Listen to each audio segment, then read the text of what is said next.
أعوذ بالله من الشيطان الرجيم. بسم الله الرحمن الرحيم. الحمد لله رب العالمين، والعاقبة للمتقين، ولا عدوان إلا على الظالمين. نحمده الله سبحانه وتعالى الذي هدانا لهذا وما كنا لنهتدي لولا أن هدانا الله. ثم أصلي وأسلم على أشرف المرسلين صلوات الله وسلامه عليه وعلى آله وأصحابه ومن تبعهم بإحسان إلى يوم الدين. أتندب وجه الله سبحانه وتعالى nanyini matendo agatali mpeke yabukendeevu bonna, sabanga muwajagiro w'ekitiibwa Allah asookusaasira ebyengeera n'emirembe w'ekitiibwa Muhammadi sallallahu alayhi wa alihi wasallam.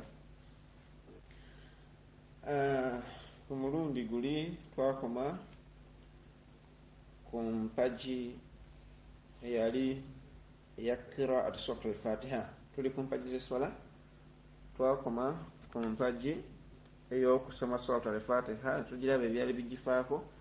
Allah subhanahu wa ta'ala byatusobozesa biidhnihi subhanahu wa ta'ala. Kyoba tulabye katono nnyo, tujja kubeera nga tukiddamu mu sunanu swala, tujja biddamu ebisinga obungi, kuba kati twogera ku mpagi, yani empagi enkulu. Oyinza okubeerawo byotajja kuwulira omanya ate kyemba soogedde, omanya teba mpagi ya swala. Bw'owulira sikyogedde omanya tebeera mpagi ya swala. Bali yinza okubeera mu mujibat oba wajibat swala, oba yinza okubeera mu sunanu swala, oba yinza okubeera mu hayati swala, yinza okubeera mu byetteeka, yinza okubeera mu sunna, yinza okubeera mu binyiriza swala. Kati byonna tujja biraba biidhnihi subhanahu wa ta'ala. Allah wanaba atuwadde obusobozi insha allahu ta'ala. Olwaleero tugenda kubeera nga tugenda ala tuulu ku mpagi eddako endala. Tugenda kubeera nga tulaba ku mpagi eyitibwa arrukuu. Empagi eyo empagi ya namba 4, empagi eyitibwa arrukuu gye tugenda okubeera nga tulaba, n'empagi ey'okutaano eyitibwa asujud insha allahu ta'ala. Kakitegeeza nti biri byosoogedde ebirala ebibira mu swala, gamba ng'okuleeta amiina, gamba ng'okusoma essuula, ebyo byonna kitegeeza tebigwa mu mpagi z'eswala. So empagi endala oluva ku al-Fatiha, empagi eddidirira empagi ya rukuu.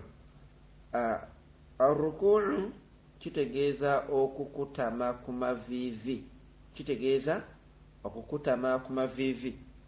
Yani olumala surat al-Fatiha n'ogenda ku maviivi n'okutama ku maviivi. Ekikolwa ekyo mu Luwarabu kiyitibwa arrukuu. Arrukuu yani okukutama. Nabwe kityo nga bwe tuze tulaba empagi zonna tulaba nti twagamba omuntu singa aleka empagi mu mpagi z'eswala, mwana wattu eswala ekola ki? Eswala ye emufa. Nabwe kityo neeno rukuu efaanagana ng'empagi endala. Bw'ogireka ng'okigenderedde oba n'ogireka nga ogyerabidde, kyonoona eswala yo, olw'ensonga nti mpagi mu mpagi z'eswala. Fa idhan nti tuteekeddwa okubeera nga tuteekayo ebirowoozo ku mpagi eno n'okubeera nga tugyegendereza. Kakati arrukuu, okukutama okwo tulina okubeera nga tufa okulaba nti omuntu yani tova ku vuiko al-Fatiha n'ogenda bugenzi wansi. Oli asobola okugenda bugenzi wansi ne yeerabira ng'abadde oluvudde ku al-Fatiha oba n'asomerawo n'essuula, nakkirira bukkirizi n'atagenda ku maviivi, n'abijjukira ng'ali wansi. Mwana wattu tobeererayo, oba olina okudda emabega n'oddamu n'onoona empagi eyo, olw'ensonga nti empagi mu mpagi z'eswala. Kale nti woba ogyerabidde wookomye, mathalani obadde olinga ku ttaka oli ku sujudu, ovunnamye ogenda okujjukira nti mutuufu weerabidde okugenda ku maviivi. Kiki oba olina okukola? Oba olina okuddayo waggulu n'oddamu n'ogenda, tosoma al-Fatiha wabula oyimirira buyimirizi n'oleeta takbiiri ekutwala ku maviivi, then n'osomera ebisomera ku maviivi, olwo n'olyoka osituka n'oddamu n'osoma sami Allahu liman hamida, then olyoka odda ki? N'olyoka odda wansi. bwetyo empagi yonna eberekeddwa bwekolebwa. Man taraka rukunu min alkaanu sola, etteeka bwetyo weligamba nti omuntu singa oleka empagi mu mpagi z'essola, ata bihi abagiresse, etteeka limugamba kuddayo empagi eyo aginone. Bw'amala okuginona wayasjudu sujudu sahwi qabla salaamu, n'abeera nga mwana wattu olubereberye nga tannatola salaamu, aba akatibwako okubeera nga mwana wattu akola ki, aleeta sujudu ey'okwerabira, naye tujja kubeera nga tugiraba biidhnihi subhanahu wa ta'ala. Kale nti empagi eyo empagi nkulu nnyo. Kana nabi sallallahu alayhi wa sallama idha faraga min alqiraa, nabi sallallahu alayhi wa sallama bwe yabanga amaze okusoma, yani okusoma surat al-fatiha n'okusoma essula, rafa'a yadahu ala wujuhi المتقدمة في تقبيلة الافتتاح وقبل وركع وكبر وركع. كان النبي صلى الله عليه وسلم إذا فرغ من القراءة سكت سكتة يسرك أنغا وولو سرك تجالو لبا مسنة الصلاة يسرك أنغا ويمالا كسما سورة الفاتحة ناسم آمين نوكسم السولة jalekanga wona akaseera n'asirikamuuko. Mathalan, qul huwa allahu ahad allahu samad lam yalid walam yulad walam yakul lahu kufuwan ahad, n'asirikamuuko. Then thumma rafa'a yadayhi, n'asitula emikono gye waggulu, ala wujuhi almutaqaddima, nga bwe twakiraba nti omuntu tutugira yani batutandika eswala, emikono tugisitula mu mbeera za mirundi ebiri. Osobola ogisitula n'ogiteeka ku matu, osobola okugisitula n'ogiteeka negyenkanankana n'ebibegaabega. Kale na bwekityo nti omuntu tulina okubeera nga Nabi sallallahu alayhi wasallama bw'atyo bwe yasaalanga, nga bwe yasitula emikono ng'ayingira mu swala, era bw'atyo bwe yagisitulanga ng'agenda ne ku maviivi. Yasitulanga emikono, olumu n'agiteekawo ku bibegaabega, olumu n'agyenkanyankanya n'amatu. Ezo zonna riwaaya ntuufu. Kale bwe yamalanga okukola ensonga eyo, bw'atyo Nabi sallallahu alayhi wasallama wakabbara, n'abeera nga ayita takbiira, wa raka'a, olwo n'abeera nga akola ki, n'abeera nga akutama. Nabi sallallahu alayhi wasallam mu kiraga nti empagi nkulu nnyo, yagiragira n'okubeera nga agiragira basahaba okubeera nga bakola ki, nga basaala eswala ne babeere nga bakutama.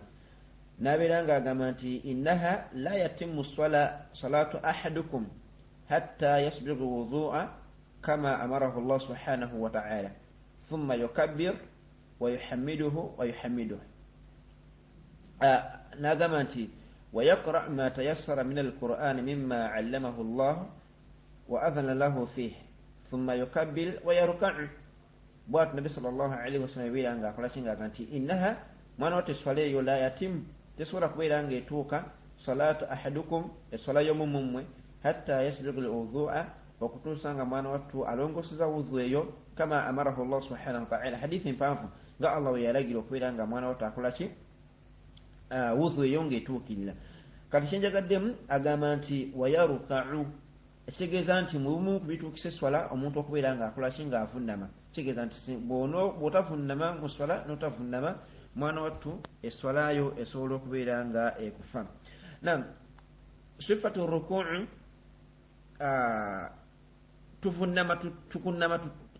tukutama tutya ku maviivi, tukutama tutya ku maviivi.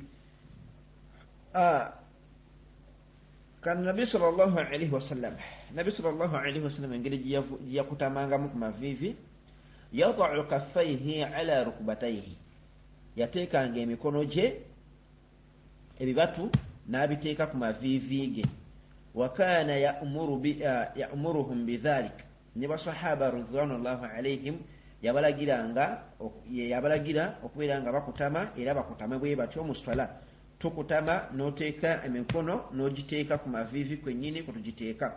Abasinga bagiteeka waggulu w'amaviivi, abalala bagiteeka ne bakwata ku ntumbwe, abalala bakwata ne wansi mbigere mu bisekeseke by'amagulu.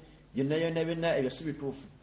emikono gyombiri ogwa ddyo gugenda ku vivi erya ddyo n'ogwa kkono gugenda ku vivi erya ddyo erya kkono n'obeera nga oyawula engalo zino. Nabbi sallallahu alaihi wasallama yalinga engalo zino yalinga azaawula, yani okwata evivi n'olunyweza naye engalo toziteekako ng'ozigasse, engalo oziteekako nga ziri scattered, yani nga onywezezza evivi ng'olikutte engalo nga tozigasse. Simanyi oba kitegerekese ekyo. Bwatu Nabbi sallallahu alaihi wasallama bwe yabeera nga akutama, era bwe yabanga akutamye yakutamanga n'abeera straight, omugongo ne gutereera. Yakutamanga Nabbi sallallahu alaihi wasallama omugongo ne gutereera nga guli straight. Tokutama tugukka nnyo wansi ate tokutamanga yani oli ku butengerere. Mulimu abakutamanga mulimu akutama n'akutama nnyo wansi, awabeerawo ate akutama nga takutamye buki, takutamye bulungi ng'alinga ayimiridde, yani nga akombeyo bukombi. Si kituufu. Olina okutama omugongo ne gubeera straight, ng'olina waba aleese egundi y'amazzi, egiraasi y'amazzi asobola ogituuzaako ku mugongo gwo n'ebeerako nga tegayiise. Ne mulimu oli nga n'oba otadeko buteesi kitabo n'okiteekako kigenda bugenze kiyitako mpaka ku mutwe. Kale Nabbi sallallahu alaihi wasallam engeri yakutamanga ku maviivi, yakutamanga straight, omutwe tegwakkiriranga wansi ate teyagwambusa, wabula fakaana bainahuma, gwalinga wakati, amaaso ne gatunula mu kifo w'ogenda okubeera ng'oteeka ekyenyi. Hakaza kana Nabbi sallallahu alaihi wasallama yarka'u fi salatihi, bwatu Nabbi sallallahu alaihi wasallama bwe yakutamanga mu swalayi.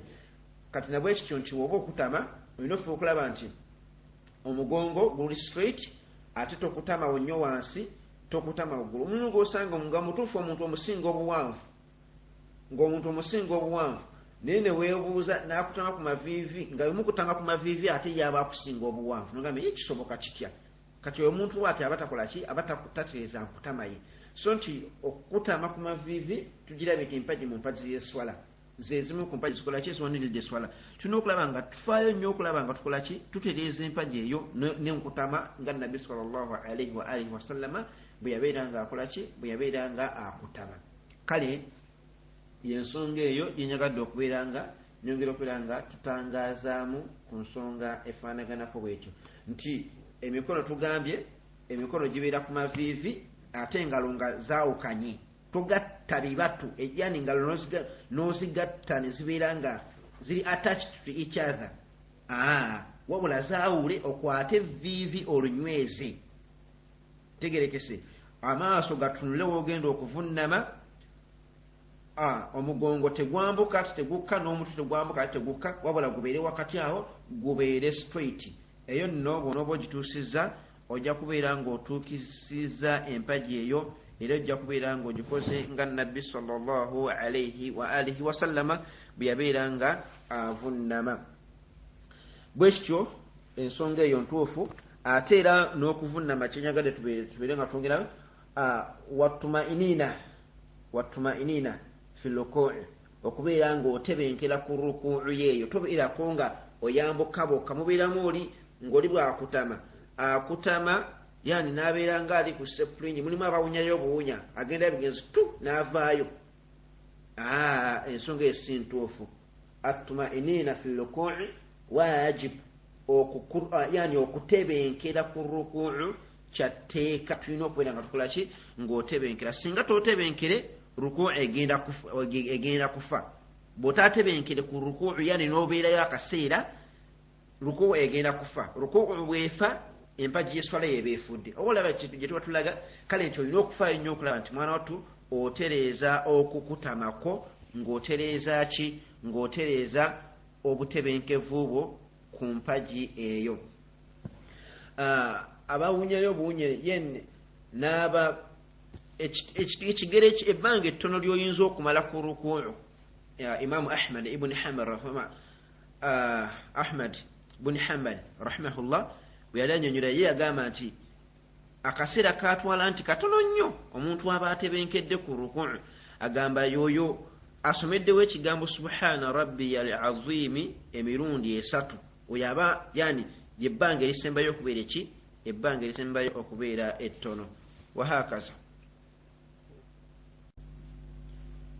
kale nabwe kityo bakadde bange ab'ebitiibwa tuteekeddwa okubeera nga tufaayo okulaba nga tutereeza empagi eyo n'okubeera nga tutebenkera kuyo olw'ensonga nti obujulizi bungi nabbi sallallahu alaihi wasallama obwamugibwako ng'alagira okubeera nga tutereeza empagi eyo olw'ensonga nti mpagi nkulu nnyonyi ddala bal kigambibwa nti nabbi sallallahu alaihi wasallama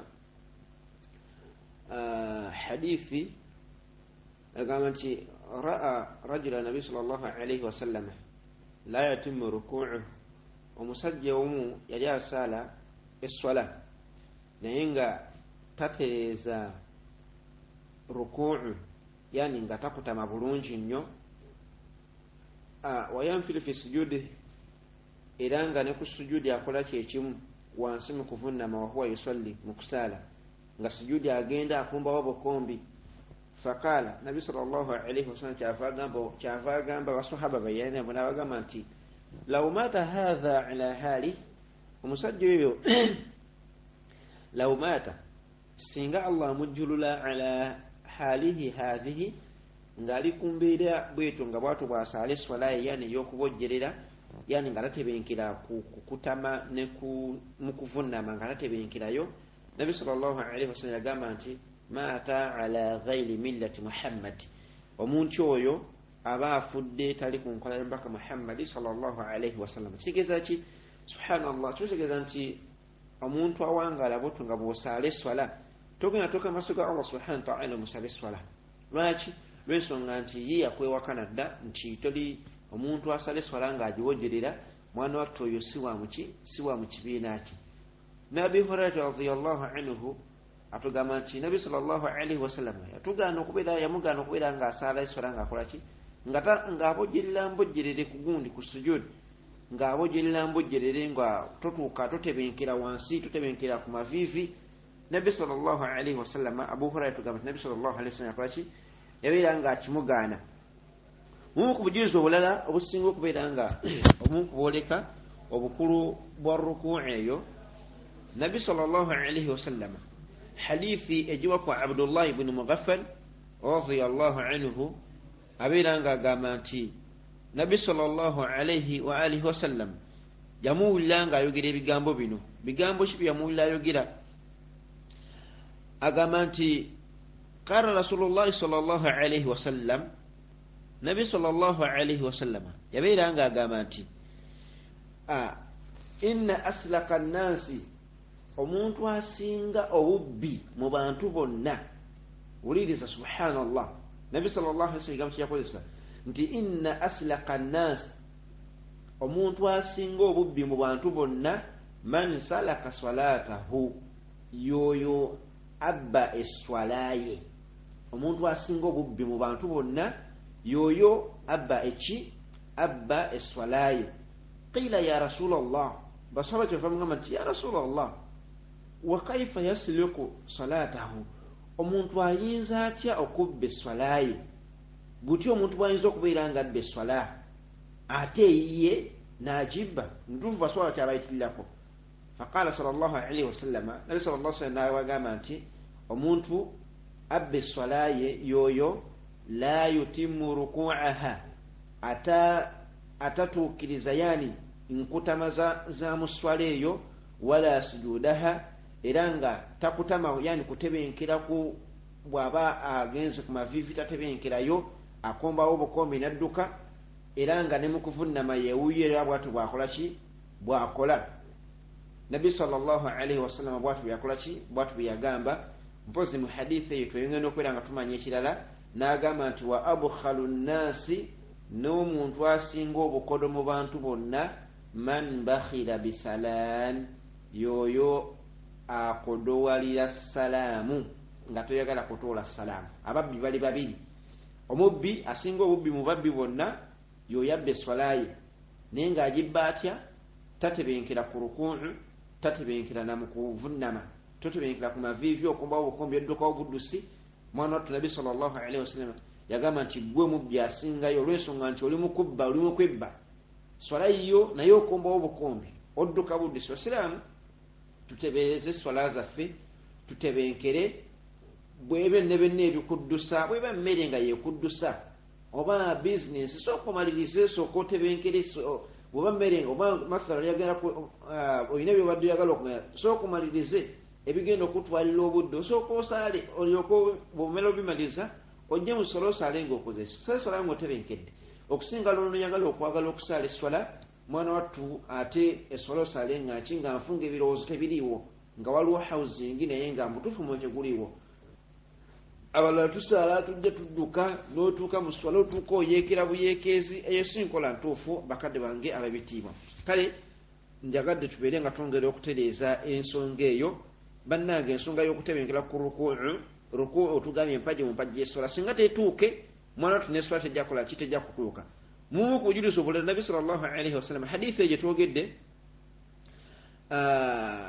egamba nti sheikhi Muhammad Nasiruddin Albani yeye atanaiwaye ndala nagamba nti wa aswa antikana wa qala yaqulu sallallahu alaihi wasallam aswa an-nasa salqa omuntu asinga obubbiro eno riwaye ndala aswa an-nasa salqa omuntu asinga obubbi mu bantu bonna alladhi yasliku min salatihi yoyo abba mu kimu swalaye qalu ya rasulallah namanga nti ya rasulallah wa kaifa yasliku min salatihi omuntu ayinza atya okubba mu swalaye qala kyava agamba nabi sallallahu alaihi wasallama la yutimmu ruku'aha wa sujudaha oyo yani atajjuza luku'u era ng'akomba obukombi yani tatebenkerawo luku'u okubeera nti ejjudde bulungi agendawo bugenzi naddukayo n'okubeera nga n'okufuna atakola ki tatebenkerawo hadithi eyo ntuufu nnyo nnyini ddala nga yayitibwa sheikhu ibn abi shaiba rahimahullah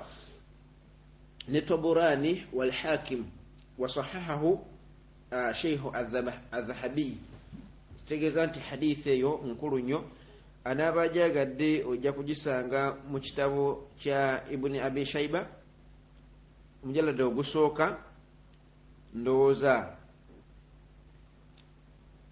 peji oyasanga ku 89 naam inshallah ta'ala hadithi eyo bwetyo bwesangibwa kakati endala nabi sallallahu alaihi wasallam nga tugamba okubeera nga tutebenkera ku luku eyo njagirwako nnyo olw'ensonga nti abasinga obuntu kitwalirako birowoozo hadithi endala nabi sallallahu alaihi wasallam yagamba nti ya ma'shara almuslimin abange mmwe basiraamu bange innahu la swala taina swala liman la yutimmu salbahu fi ruku' wa sujud mwana wattu oyo atatebenkera yani atatereeza mugongo gwe ng'akutamye oba ng'akoze eki oba nga avunnamye nabi sallallahu alaihi wasallam yakyeyogeredde hadithi eyo nayo ntuufu era eri mu kitabo kya ibn abi shaiba ne ibn maja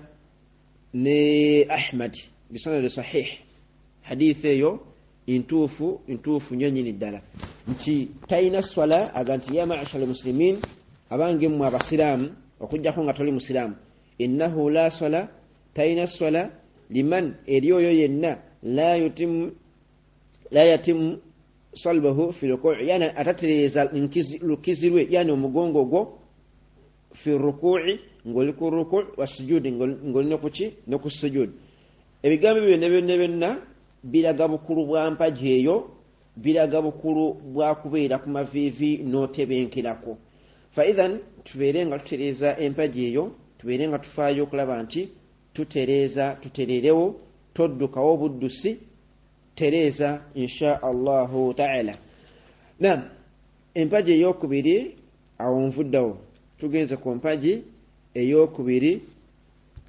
astagfirullah empagi ey'okutaano empagi endala eddilli eyo arrafu'u min arruku'i okuva ku maviivi au okujjulukuka okuva ku maviivi okugenda ku ki okugenda waggulu yani singa oba badde okutamye wali tubadde ebyo byenjogedde kibayita ruku okutama then n'okuvaayo mpaji okugenda ku maviivi mpaji n'okuvaayo nki n'okuvaayo mpaji biri ebisomebwa wakati ku maviivi ng'oli ku maviivi subhana rabbiyal azimi byo si mpaji munfune bulungi wabula okugendawo ku maviivi mpaji then n'okuva ku maviivi nayo nki nayo mpaji okuvaayo wabula sigambye okugamba ekigambo ekikujja ku maviivi tonfuna bubi kale nti okuva ku maviivi mpaji n'okugendayo ki n'okugendayo mpaji oli asobola okugamba nga bwe ndi ku maviivi kanzikirire ddala lumu neme kuddamu kwemenya kuddayo ki kuddayo waggulu mwana wattu eyo ensonga nayo ki si ntuufu okuva ku maviivi nayo nki nayo mpaji olw'ensonga nti nabbi sallallahu alaihi wasallama bw'atyo naye bwe yasaalanga era n'abeera nga akola ki n'abeera nga alagira n'alagirayo basahaba be okubeera nga bwe batyo bwe bakola ki bwe babeera basaala kale nti okugenda ku maviivi mpaji n'okuvaayo mpaji then ekigambo ekikujjayo samia allahu liman hamida rabbana walaka alhamdu ebyo nabyo tujja kulaba gye bikola ki gye bigwa insha allahu taala olw'ensonga nti nabyo birimu amazahabu mangi birimu amasala mangi birimu ensonga mpanvu omuntu samia allahu liman hamida lilmunfardi au lilimam au kilahima abafe omuntu samia allahu liman hamida imaamu yajogera maamuma yeka yajogera bonna babyogera ebyo byonna tujja kubeera nga tubiraba insha allahu taala kakati empaji endala eyo ngivuddeko leero tugenda tugereraba empaji 3 tulabye esoose eya rukuu ne tulaba eyokubiri arrafu min arrukui okuva ku maviivi okuddayo waggulu okuva ku maviivi okuddayo waggulu yani nova ku maviivi noga samia allahu liman hamida kati okuvaayo ekikola ekyo kyoba okoze empaji wabula si ebigambo byoyogera ebigambo byogera byo si mpaji byo birina mu kkubiro amini oba ekkowe oba kiyita ekika mwezikola ki mwezigwa insha allahu taala kakati empaji endala assujud empaji endala assujud empaji ey'okuvunnama okuvunnama wansi oluva waggulu yani olugenda ku maviivi n'ovaayo then noddamu n'okutama n'ogenda wansi ku ttaka kati okugenda ku ttaka empaji mu mpaji z'esswala nabi sallallahu alaihi wasallama bwatu bwe yasaalanga era n'akiragira ne basahaba okubeera nga bakola ki okubeera nga bwe batyo bwe baba basaala nabwe kityo ku nsonga y'okukutama eno tuteekeddwa okulaba nti tufaayo nnyo okulaba nti tuvunnama mu nvunnama entuufu nga nabbi sallallahu alaihi wa alihi wasallama bwe yabeera nga akola ki bwe yabeera nga avunnama bwekityo bwe kiri nabbi sallallahu alaihi wasallama yabeera nga atugamba omuntu aba avunnamye okubeera nga mwana wattu avunnamira ku biyungo 7 omuntu avunnamye tuvunnamira ku biyungo bimeka ku biyungo 7 nga hadithi bwejja wegamba nti nabi sallallahu alaihi wasallam agamba nti umirna an nasjuda ala 7 a'zam nalagirwa oba twalagirwa okubeera nga mwana wattu tuvunnama nga tuvunnamira ku biyungo 7 nabbi agamba nalagirwa okubeera nga nvunnamira ku biyungo 7 n'agamba nti ala aljabha okuvunnamira ku kyenyi wa ashala biyadihi ala unfi n'asonga ku kyenyi kye n'asongako bw'ati n'akwata olugalo yani n'asongako ekyenyi n'ennyindo ala jabha tuvunnamira ku kyenyi ekyo ekiyungo kimu wal yadaini n'emikono gyembiriri wa filafudhi ndala oba mu njogera endala alkaffaini ebibatu byombiriri warrukubataini yani n'amaviivi gombiriri wa atrafi lqadamaini mwana wattu n'ebigere byombiriri ebibuto munda w'ebigere bino ebiki bikyala kisajja kale ebyo byetwalagira okubeera nga tuvunnamirako ku nsonga ya sujudi na ebiyungo ebyo nga bwe tubyogedde biri mu hadithi Nabi sallallahu alaihi wasallam bwe yabyogera, singa ku biyunga ebyo kubulako ekimu, mwana wattu empagi eyo eba egenda kufa, illa bidhalula, okujjako olwannaakola ntya. Mathalan oli ekitundu ekimu takirina, olwajja osanga emikono tagirina, abooluusi amagulu ge gataliiko, kati oyo kiri ali mu mbeera esonyiyibwa lw'ensonga nti ye alina ekisonyiyisa, tabirina tanateekawo ki. Naye obanga olina ebiyunga ebyo byonna nga bwe tubyogedde, oteekeddwa labudda an tasjuda ala a'dha'ika as-sab'i, oteeka okubeera ng'ovunnamira ku biyunga ebyo omusanvu. Nga bwe twogedde nti oteeka bivunnamirako omusanvu, era bwe kiri n'ekyennyume kyakyo. Ntegeeza ki mu kyo? Kyera oteekeddwa okubeera nti ovunnamira ku musanvu gwokka, ate la tazid, toyongerako ku musanvu ne biwera 8 oba ne biwera 10. Tetwongerako, tetukendeezaako. Bw'okendeeza kigitta, bw'oyongerako kitta empagi eyo. Empagi eyo bwefa ne sujuudu eba ekoze eki? Eba efudde. Sujuudu bwefa, esswala efa. Nga bwe twakirabye nti Nabi sallallahu alaihi wasallama azze atulaga luno nti omuntu esswala itetuuka aba takoze eki? Atatereeza kukutama kwe, era nga tatereeza nakukola ki? Era atatereeza na kuvunnama kwe ng'ali mu swala. Era nga bwe twayogedde nti ebibatu okwawukanamu ne bwe tubadde ku maviivi nti ze engalo zikola ki? Engalo zaawula. Bw'obeera wansi ku ttaka ng'ovunnamye, engalo zino ziteekwa ozigatta zombi. Engalo ozigatta, yani ekibatu engalo zigattibwa, tozaawula nga bwe tubadde ku maviivi. Wano woozigatta n'oziteeka ebibatu byombiri ne bibeera nga bikola ki? Nga bibeerawo nga bitunudde mu kibula, nga bitunudde mu kibula. Tobitunuza, mulimu abalina engezigezi ne babwama bubwami, naddala abaami n'abasajja, abaami n'abakyala, si abaami n'abasajja, naddala abaami n'abaki? Abaami n'abakyala.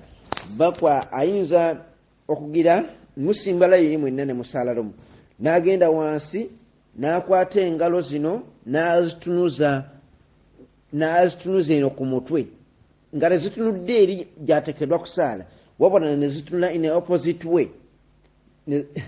Simanyi oba kyenjogera mu kitegedde. Yani obukokola buno ne bwesimba naye nga engalo zitunudde ku mutwe, wala tezitunudde eri omutwe tezitunudde mu kibula, wabula engalo nga zisonze ku mutwe. Kyentegeezaamu mukyo, mulimu abavunaawe batyo. Ensonga eyo si ntuufu. Engalo zirina kwolekera mu kibula. Tulina otwa tuvunnamye, engalo zonna zirina okuba nga zoolekedde mu kibula. Then ekyokubiri, bwe tuba tuvunnamye tufeeyo okulaba nti ekyenyi kino kyonna kigenda wansi n'ennyindo yaako. Tugaye tuvunnamye ku biyunga 7. Nabbi sallallahu alaihi wasallama yasonga ku kyenyi n'akwata ne ku nnyindo. Kitegeeza nti ekyenyi n'ennyindo birina okugenda ku ttaka. Mulimu abavunnama n'omusanga nga sigidde emuli mu mutwe eno waggulu mu kyenyi, ng'eri waggulu eno mu nviiri. Nogaye subhanallah, naye nga kiva ku ki? Bw'avunnama ennyindo tekoona ku ttaka. Muntu oba ovunnamye, ennyindo erina okutereera ku ttaka n'ekyenyi byonna ne bitereerako. Ate sigambye nti oginyigirize ogimaleko eddembe lyayo ery'okussa. Toginyigirizaawo, wabula ekoonewo ku ttaka bulungi, togimalaako eddembe lyawo lyakussa, ate n'ekyenyi nga nekikoze eki? Kigize. Tosimba kyenyi kutunula. Mulimu abasimba ekyenyi ng'asobola n'okulaba ekiri emabega. Eyo envunname eba nkyamu. Bw'omanyanga nti ovunnamye ng'osobola weegezeemu engeri gy'ovunnamamu, bw'olaba osobola okulaba emabega, abakuli emabega ng'ovunnamye, eyo envunname eba nkyamu. Eba nki? Ebeera nkyamu. So tuba tuvunnamye, ekyenyi kirina okutereerawo, ebibatu birina okubeera nga biteredde mu kibula era ng'obigasse, engalo ng'ozigasse. Ekirala amaviivi gano nago galina okubeera nga nago gakoze eki? Gombiriri galina okugenda ku ttaka. Kale kyensembyayo ku kyo, ku biyunga ebyo 7, ekigambo ky'ebigere byombiriri, ekigambo ky'ebigere bino ebibiri. Abasinga obungi otukolera ensobi ku bigere bino. osanga oli ng'abirippeganye ebigere ebyo nga birippaganye ng'ekimu akiweese ku kinnaakyo nga kiri waggulu wa kinne waakyo mwana wattu ebiyungo biba tebiweese. tugambye hadithi egamba nti umiruna an nasjuda ala al-a'dha'i sab'i, nabbi atulagira kubeera nga tuvunnamira ku biyungo bimeka? Ku biyungo 7. ebiyungo ebyo kiri ekyenyi, ebibatu byombiriri, ekyenyi n'ennyindo yaako, ebibatu byombiriri ebyo ebiyungo 3, eviva erya kkono ebiyungo 4, eviva erya ddyo byebiyungo 5, ekigere ekya ddyo byebiyungo 6, n'ekigere ekya kkono kyekiweza ekiyungo ekyomusanvu ekirina okugenda ku ttaka.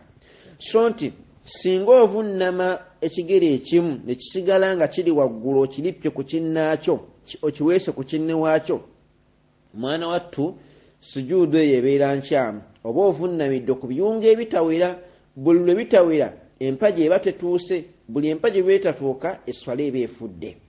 Hakaza kale nti tufeeyo okulaba nti tutereeza awantu awo.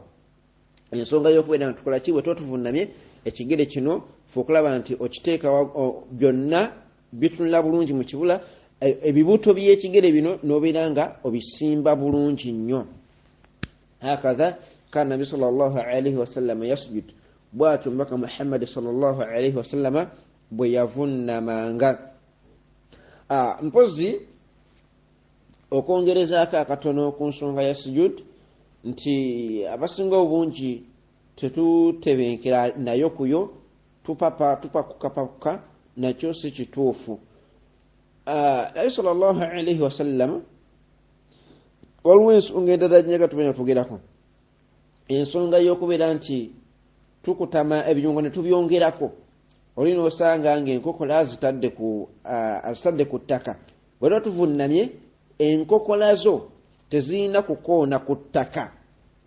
Enkokola tezirina kukoona ku ki? Enkokola zo zombiriri, ntegeeza elbow, tezirina kubeera nga zikoona ku ttaka. Bw'atyo Omubaka Muhammad sallallahu alayhi wa alihi wa sallama bwe yabeera nga avunnama. Ekirala nti bwe tuba tuvunnamye tetubwama bubwami, bwe tuba tuvunnamye tetubwama bubwami, tubwamawo nga kikoko.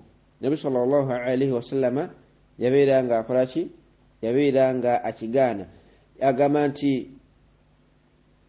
idha sajadta, bw'obanga ovunnamye, fadha kaffayka, beera nga mwana wattu oteeka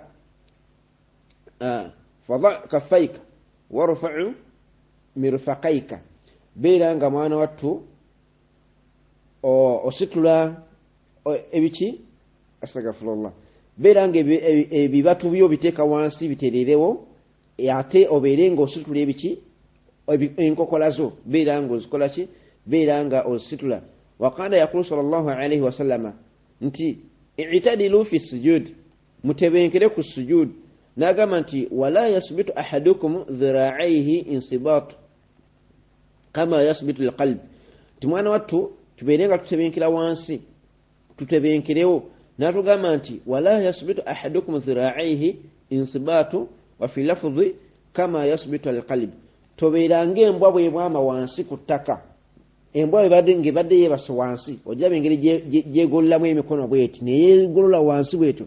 Kale enkola eyo ey'okubeera nga enkokolo eziteeka wansi, Nabbi sallallahu alayhi wa sallam kolaki? Yabeera nga zitugaana.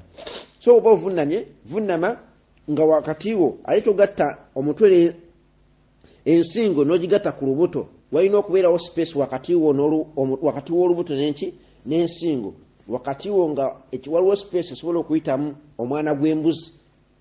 Hakaza. So nti bwe tuba tuvunname bulungi, ate towanvuwa nnyo genda mu maaso, ate tokola kitoyimpuwa nnyo, wabula vunnama mu ngeri omugongo nga guli straight.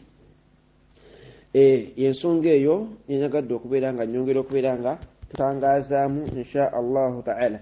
Mpanvuyeemuko mujja kinsonyiwamuko, naye kibadde tekyebereka olw'ensonga nti empagi ezo abasinga obungi tuziteekako nnyo birowoozo, so nga ate oba oli awo Nabi sallallahu alayhi wa sallam akiteekako nnyo essira, n'abeera nga akyekisa ne basahaabi abe ridwanullahi alayhim, n'abagamba oli singa n'aba takikoze yani nabbilla enkutama ezo n'enfunama ezo mwana wattu esswala y'omuddu oyo eba efa ye yakyogeranga bw'atyo nabbi sallallahu alaihi wa alihi wasallama.